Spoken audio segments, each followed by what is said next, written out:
Kenye batiko ya Ashalaja. Baba ke mini wo fe ya Ashalaja. Besa na ni ho na wonu he ake ni no ni ne eba bie ni eba fite ni bi e bie ni wo.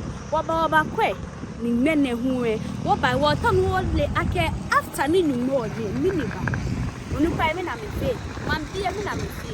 Mene ni wo ba hu e ni godromo na nwan efefo ona ke ni we ko ni e ba ne. Okay, man bie ko menu na I'm a small I'm here baba camera that I'm a track.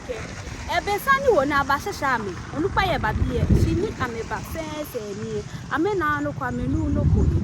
Obasha wona ke lole gbe ni julo le gbe te de cheku ejura. Obo lake ni nu ezie ni mambie ejura.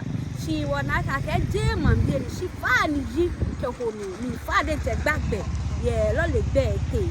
Ona shia ye komenu wo shake chono bana ke nuwe e ba hu te nwen den cheni ke gbeke ye shia mi ni onu pa ko beje me gbeke wala kan he ni ehi kwa da ke nuko ba nye fele ko nuko be shia e wo ke onu pa ko me gbasa ni hanu wole ake je fa e je me ngo no da gi fa bote amishi dam ko ni agbele inu eji ebota be shawo bi ake mi no nupa ye fi oye ni ame ba gbele da me na me ake da me ba pute me ahia ni e ba fite ni bi ni ken what was the preparation na me fe towards all this but ame gbele le shko me pe ne bote ma ahia allo men ame ba machine ye waterlogged area because men work ame basa ni ame to ake the waterlogged area although ni wo bote he ko me wana ake nwe